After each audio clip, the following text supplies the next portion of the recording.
മദ്യശാലയുടെ മുന്നിൽ മണിക്കൂറുകളും ക്യൂ നിൽക്കുന്നത്. പ്രിയരെ, ഇന്ന് നമ്മുടെ ശരീരത്തിൽ നാം തന്നെ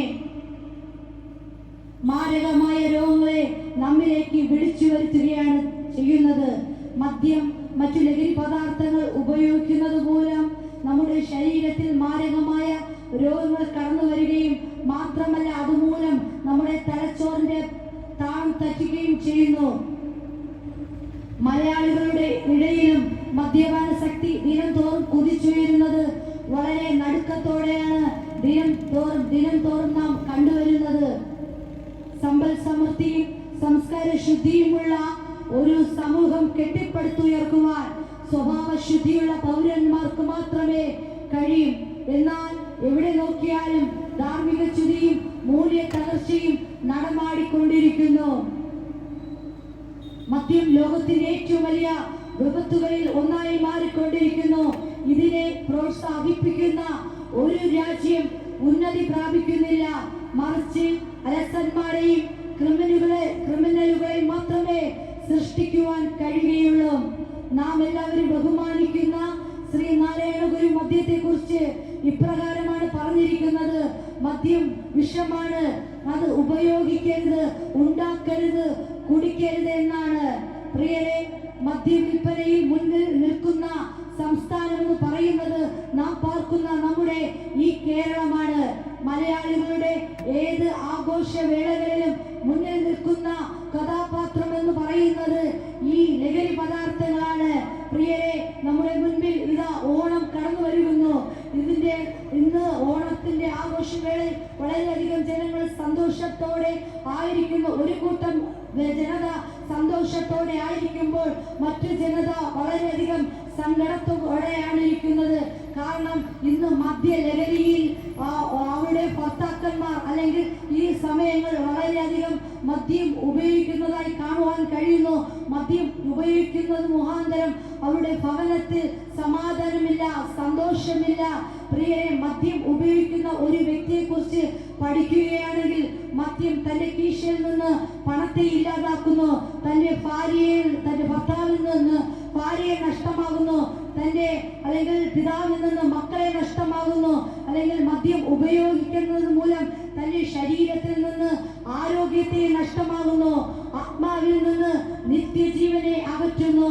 മാത്രമല്ല, സമൂഹത്തിൽ ഒറ്റപ്പെടൽ അനുഭവപ്പെടുന്നു, തന്റെ ഭവനത്തിൽ സന്തോഷം, സമാധാനം നഷ്ടപ്പെടുന്നു.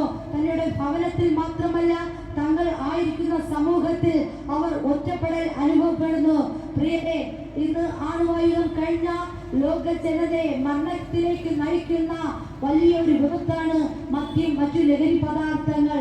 വിശുദ്ധ വേദപുസ്തകം പറയുന്നു: വീഞ്ഞു ചുമന്ന പാത്രത്തിൽ തിളങ്ങുന്നതും രസകരമായി കുടിക്കുന്നതും നീ നോക്കി നിൽക്കരുത്, ഒടുവിൽ അത് സർപ്പം പോലെ കടിക്കും, അണലി പോലെ കൊത്തുമെന്നാണ്. പ്രിയരെ, ആർക്ക് കഷ്ടം, ആർക്ക് സങ്കടം, ആർക്ക് ആവലാതി, ആർക്ക് കൺചുവപ്പ്, ആർക്ക് ദാരിദ്ര്യം? വിശുദ്ധ വേദപുസ്തകം ഇതിനെല്ലാം മറുപടി തരുന്നു. മദ്യം രുചി നോക്കാൻ പോകുന്നവർക്ക് അല്ലെങ്കിൽ വീഞ്ഞു കുടിച്ച് നേരം വൈകിക്കുന്നവർക്കും മദ്യം രുചി നോക്കാൻ പോകുന്നവർക്കുമാണ് കഷ്ടവും സങ്കടവും ദാരിദ്ര്യം ദുഃഖവും മുറവിളിയുമുള്ളത്. പ്രിയരെ, വിശുദ്ധ വേദപുസ്തകം പറയുന്നു: മദ്യപാനി സ്വർഗരാജ്യം അവകാശമാക്കുകയില്ല എന്നാണ്. ഇന്ന് പലരും മദ്യലഹരിയിൽ നിന്ന് അതിന് വിട പറയുവാൻ ആർക്കും കഴിയാതെ വരുന്നു. അല്പസമാധാനത്തിന് വേണ്ടി, സന്തോഷത്തിന് വേണ്ടി ചിലപ്പോൾ ലഹരി പദാർത്ഥങ്ങൾ അവർ ആശ്രയിക്കുന്നു. ഒരു ദിവസം മദ്യപിക്കുന്ന ഒരു വ്യക്തി അത് പിന്നത്തേതിൽ അവന്റെ ജീവിതത്തിൽ ഒഴിച്ചുകൂടാനാവാത്ത ഒരു വസ്തുവായി തന്നെ അത് തീരുകയാണ്.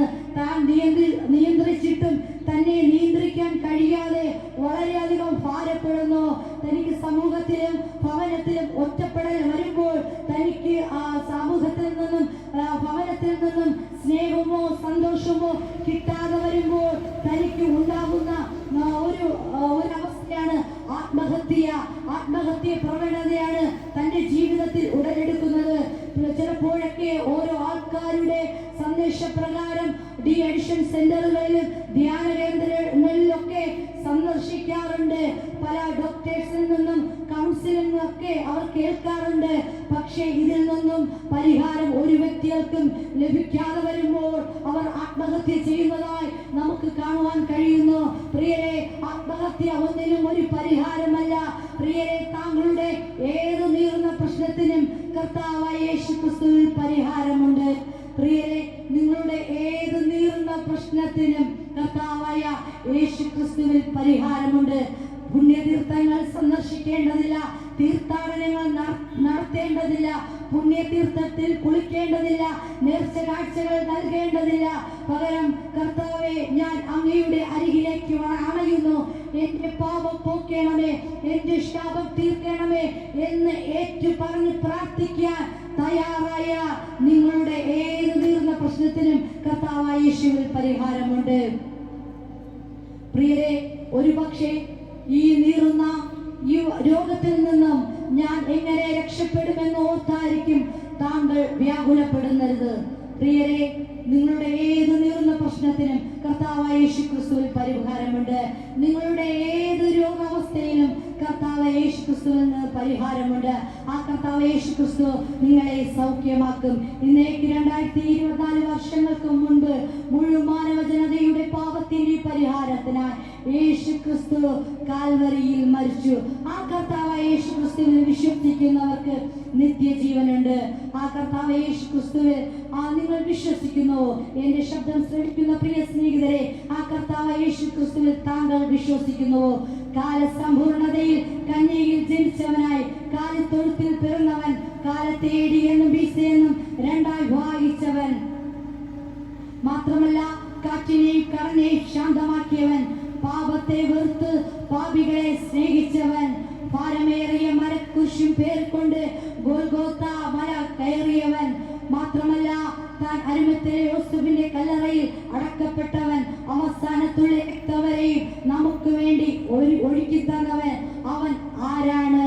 ഇന്ന് രാജാക്കന്മാരുടെയും രാഷ്ട്രതത്വജ്ഞരുടെയും ഒക്കെ കല്ലറ ഈ ഭൂപ്പരപ്പിൽ അടഞ്ഞു കിടക്കുമ്പോൾ പാലസ്തീന്റെ പച്ചമണ്ണിൽ ഒരേ ഒരു കല്ലറ തുറന്നു കിടപ്പുണ്ട്. അത് നസ്രായനായ യേശുവിന്റെ കല്ലറയാണ്. ആ കല്ലറയുടെ വാതിൽക്കൽ ഇപ്രകാരമാണ് ആലേഖനം ചെയ്തിരിക്കുന്നത്: അവൻ ഇവിടെയില്ല, ഉയർത്തെഴുന്നേറ്റിരിക്കുന്നു. ആ കർത്താവായ യേശുക്രിസ്തു പാപത്തെയും ശാപത്തെയും മരണത്തെയും തോൽപ്പിച്ച് ഇതാ മൂന്നാം ദിനം ഉയർത്തെഴുന്നേറ്റിരിക്കുന്നു. പ്രിയരെ, കണ്ണുനീരില്ലാത്ത, ദുഃഖമില്ലാത്ത, മുറിവിളിയില്ലാത്ത നാട്ടിലേക്ക് നമ്മെ കൊണ്ടുപോകും. ഇതാണ് ഒരു ക്രിസ്തു ഭക്തന്റെ പ്രത്യാശ എന്ന് പറയുന്നത്. വിശുദ്ധ വേദപുസ്തകം പിന്നെയും ഇപ്രകാരം പറഞ്ഞിരിക്കുന്നു: ഈ ഭൂമിയിൽ അനേക നാശനഷ്ടങ്ങൾ, അല്ലെങ്കിൽ ഈ ഭൂമി നശിക്കുമെന്നാണ്. പ്രിയരെ, വിശുദ്ധ വേദപുസ്തകം എപ്രകാരം ഇങ്ങനെ പറഞ്ഞിരിക്കുമ്പോൾ അതേപോലെയാണ് ശാസ്ത്രജ്ഞന്മാർ താങ്കൾ പറഞ്ഞിരിക്കുന്നത്: ഈ ഭൂമി നശിക്കുമെന്നാണ്. പ്രിയരെ, ഇന്നും പലയിടത്തും യുദ്ധങ്ങളും യുദ്ധശ്രുതികളും നടന്നുകൊണ്ടിരിക്കുന്നു. കഴിഞ്ഞ മാസത്തിൽ നാം നടന്ന ആ ഭൂചലനം, ഉരുൾപൊട്ടൽ, ഇതെല്ലാം കർത്താവിന്റെ വരവിന്റെ ലക്ഷണങ്ങളാണ്. വിശുദ്ധ വേദപുസ്തകത്തിൽ ആലേഖനം ചെയ്തിരിക്കുന്നത് അതെല്ലാം നാടുകളിൽ നിറവേറ്റിക്കൊണ്ടിരിക്കുന്നു. ഇത് അന്ത്യകാലമാണ്. മനുഷ്യ സ്വസ്നേഹികളും വമ്പ് പറയുന്നവരും വാത്സല്യമില്ലാത്തവരും മാതാപിതാക്കളെ അനുസരിക്കാത്ത ഒരു തലമുറ. പണ്ടുകാലങ്ങളിൽ മാതാപിതാക്കളുമായുള്ള ഒരു ബന്ധമുണ്ടായിരുന്നു. ഇപ്പോൾ ആ ബന്ധമൊക്കെ നഷ്ടപ്പെടുന്നു. ഇന്ന് ഭവനത്തിൽ തമ്മിൽ സംസാരമില്ല. ഇന്ന് ഫോണിൽ അടിമയായിരിക്കുന്നു. മാതാപിതാക്കൾ, തലമുറകൾ ഫോണിൽ അഡിക്റ്റായിരിക്കുന്നു.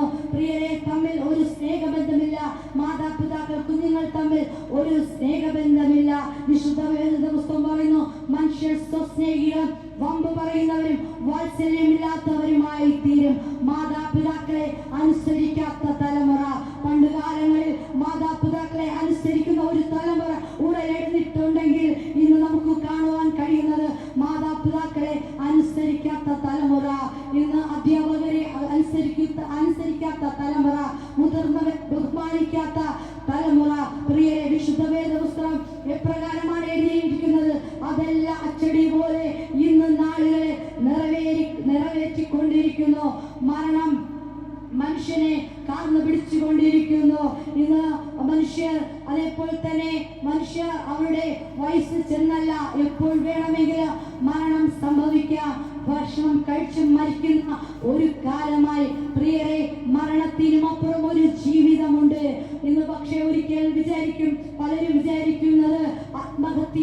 കഴിഞ്ഞാൽ മരണം കഴിഞ്ഞാൽ നമുക്കൊരു സമാധാനം കിട്ടുമെന്ന് പ്രിയരെ ഇല്ല. മരണാനന്തരം മരണത്തിനു ശേഷം ഒരു നിത്യമായ ജീവിതമുണ്ട്. ആ ജീവിതം നാം തിരഞ്ഞെടുക്കേണ്ടത് നാം ഈ ഭൂപരപ്പിലായിരിക്കുമ്പോൾ നിത്യമായ ഒരു സ്വർഗവും നിത്യമായ ഒരു നരകവുമുണ്ട്. അത് നാം ഈ ലോകത്താൽ ആയിരിക്കുമ്പോൾ തിരഞ്ഞെടുക്കേണ്ടതാണ്. ഒരുപക്ഷെ മരണം കഴിഞ്ഞ് ചിലപ്പോൾ അവന് ശരീരത്തിലിരിക്കുമ്പോൾ ചെയ്തത് നല്ലതാകിലും തീയതാകിലും അതിന് തക്കവണ്ണം പ്രാപിക്കേണ്ടതിന് നാം എല്ലാവരും സിംഹാസനത്തിൽ എത്തിച്ചേരും. പ്രിയരെ, അന്ന് നാം ലജ്ജിച്ചു പോകരുത്. അന്നെടുക്കേണ്ട തീരുമാനമല്ല നിത്യമായ സ്വർഗവും നിത്യമായ നരകവും. പ്രിയരെ, നാം ഈ ലോകത്തായിരിക്കുമ്പോൾ തീരുമാനം എടുക്കേണ്ടതാണ്. നാം മരണത്തിനുമപ്പുറം ഒരു ജീവിതമുണ്ട്. ആ ജീവിതം എന്ന് പറയുന്നത് അവസാനമല്ലാത്ത ഒരു ജീവിതമാണ്. പ്രിയരെ, നാം എല്ലാവരും ബഹുമാനിക്കുന്ന ജി ശങ്കരക്കുറുപ്പ് തന്റെ കവിതാ സമാഹാരത്തിൽ ഇന്ന് ഞാൻ നാളെ നീ എന്ന ഒരു കവിത തന്റെ പ്രസിദ്ധീകരണത്തിൽ താൻ ഇപ്രകാരമാണ് അതിൽ എഴുതിയിരിക്കുന്നത്.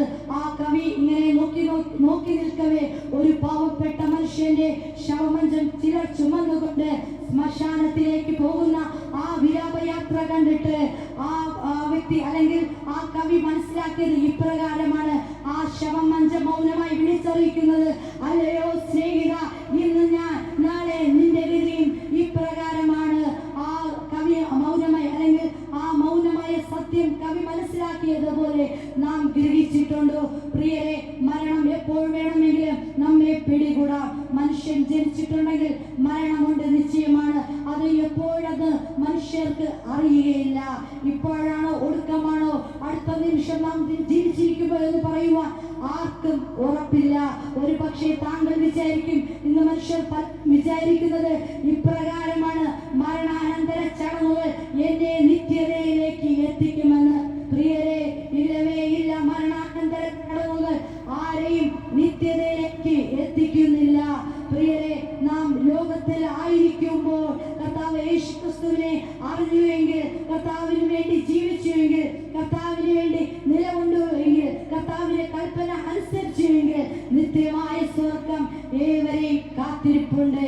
ഇതാകുന്നു രക്ഷാ ദിവസം, ഇതാകുന്നു സുപ്രസാദ കാലം. യേശുവിനെ സ്വീകരിപ്പാൻ ആരുണ്ട്? ആ കർത്താവ് യേശുക്രിസ്തുവിനെ സ്വീകരിക്കുന്ന ഒരു വ്യക്തിയിൽ ഒത്തിരി മാറ്റങ്ങൾ ഉണ്ടാകുവാൻ കഴിയുന്നു. പ്രിയരെ, ആഫ്രിക്കൻ ഭൂഖണ്ഡത്തിലായിരുന്ന നരഭോജികളെ നരസ്നേഹിതരാക്കിയത് യേശുവിന്റെ സ്നേഹമാണ്. ചെന്നായ്ക്കൾ പോലിരുന്ന അനേക വ്യക്തി ജീവിതങ്ങളെ കുഞ്ഞാടുകളാക്കി മാറ്റിയത് യേശുവിന്റെ സ്നേഹമാണ്. ഞങ്ങളിവിടെ ആയിരിക്കുന്ന യൗവനക്കാരെ പാപത്തിന്റെ അടിമയിലായിരുന്ന, മദ്യത്തിന്റെ ലഹരിയിലായിരുന്ന ഓരോ വ്യക്തി ജീവിതങ്ങളെ നേർവഴിയിലേക്ക് കൊണ്ടുവന്നത് കർത്താവായ യേശുവിന്റെ സ്നേഹമാണ്. ഞങ്ങളെയും ഞങ്ങളുടെ സ്വഭാവത്തിൽ വ്യത്യാസം വരുത്തിയ ആ യേശു ക്രിസ്തുവിനെ നിങ്ങൾ രക്ഷകനായി സ്വീകരിക്കുന്നുണ്ടെങ്കിൽ നിങ്ങൾക്ക് നിത്യമായ സമാധാനവും നിത്യമായ സന്തോഷവും ലഭിക്കുന്നതാണ്. ഒരുവൻ കർത്താവായ യേശു ക്രിസ്തു വിശ്വസിച്ചാൽ അവൻ പുതിയ സൃഷ്ടിയാണ്. പഴയത് കഴിഞ്ഞപ്പോൾ ഇതാ അവൻ പുതിയതാകുന്നു.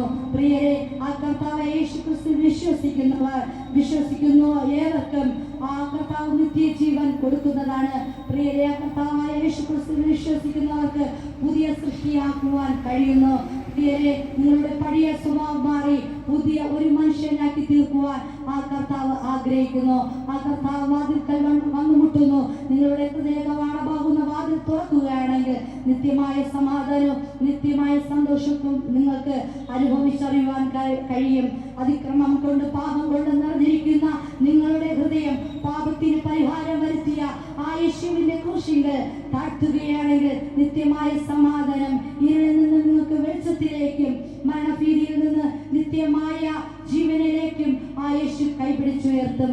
അങ്ങനെയാണെങ്കിൽ ആ കർത്താവ് യേശു ക്രിസ്തുവിൽ വിശ്വസിക്കുന്നവർക്ക് നിത്യമായ സമാധാനവും നിത്യമായ രക്ഷയും അനുഭവിച്ചറിയാൻ കഴിയും. പ്രിയരെ, ആ കർത്താവ് യേശു പാപത്തിൽ നിന്നും ശാപത്തിൽ നിന്നും നിങ്ങളെ വിടുവിക്കുവാൻ ശക്തനാണ്. ഞാൻ നേരത്തെ പറഞ്ഞല്ലോ, ഒരുപക്ഷെ നീറുന്ന രോഗമായിരിക്കാം, അല്ലെങ്കിൽ ഭർത്താവിന്റെ മദ്യപാനത്തെ ഓർത്തായിരിക്കാം, കടബാധ്യതയെ ഓർത്തായിരിക്കാം, തലമുറകളുടെ വിദ്യാഭ്യാസത്തെ ഓർത്തായിരിക്കാം, തലമുറകളുടെ വഴിപിഴച്ച ജീവിതത്തെ ഓർത്തായിരിക്കാം, അല്ലെങ്കിൽ കടബാധ്യതയെ ഓർത്തായിരിക്കാം, ഏത് നീറുന്ന വിഷയത്തിനും കർത്താവായ യേശു ക്രിസ്തുവിൽ പരിഹാരമുണ്ട്. നിങ്ങൾ തന്നെ താഴ്ത്തി കർത്താവിന് വേണ്ടി അല്ലെങ്കിൽ ആ കർത്താവോട് അപേക്ഷിക്കുകയാണെങ്കിൽ നിത്യമായ സമാധാനം, എന്തെന്നില്ലാത്ത സന്തോഷവും നിങ്ങൾക്ക് അനുഭവിച്ചറിയുവാൻ കഴിയും. പ്രിയരെ, ഈ സന്ദേശം ആരും അത് കാൽ കൊണ്ട് ചവിട്ടിക്കളയരുതേ. ആ സന്ദേശം നിങ്ങൾ സ്വീകരിക്കുകയാണെങ്കിൽ നിങ്ങൾക്കുള്ളിൽ സമാധാനവും നിങ്ങൾക്ക് സന്തോഷവും ഉണ്ടാകും. കർത്താവായ യേശു ക്രിസ്തുവിൽ വിശ്വസിക്കുന്നവർക്ക് നിത്യമായ സമാധാനം ഉണ്ടാകും. ഒരുവൻ വിശ്വസിക്കുന്ന ഒരു വ്യക്തിക്ക് നിത്യമായ സമാധാനവും സന്തോഷവും ഉണ്ടാവും. മാത്രമല്ല, കർത്താവായ യേശു ക്രിസ്തുവിൽ വിശ്വസിക്കുന്നവർക്ക് മാത്രമേ സമാധാനം ഉണ്ടാകുവാൻ കഴിയുള്ളൂ. ആ സമാധാനത്തിലേക്ക് നിങ്ങൾ ഏവരെയും ഹാർദവമായി ഞാൻ ക്ഷണിക്കുകയാണ്. പ്രിയരെ, ഇതുവരെയും എന്റെ ശബ്ദം ശ്രമിച്ചുകൊണ്ടിരുന്ന നല്ലവരായ ദേശനിവാസികൾക്കും എന്റെ ക്രിസ്ത്യ അഭിവാദനങ്ങൾ അറിയിച്ചോളുന്നു. ദൈവം നമ്മെ ഏവരെയും സമൃദ്ധിയായി അനുഗ്രഹിക്കട്ടെ. പ്രിയരെ, ഈ ലോകത്തെക്കാൾ വിലയുള്ള നിങ്ങളുടെ ആത്മാവിന്റെ രക്ഷയ്ക്ക് ഉതകുന്ന രക്ഷകരുടെ സന്ദേശമാണ് ഇവിടെ പ്രഘോഷിക്കപ്പെട്ടത്. ഈ സന്ദേശം നിങ്ങളുടെ ജീവിതത്തിൽ ഒരു അനുഗ്രഹത്തിന് കാരണമായി തീരണം എന്ന് ഞങ്ങൾ ആഗ്രഹിക്കുകയാണ്. ആയതിലേക്കായി ഒരു വാക്ക് ഞങ്ങൾ നിങ്ങൾക്ക് വേണ്ടി പ്രാർത്ഥിക്കുന്നതിൽ സന്തോഷിക്കുന്നു.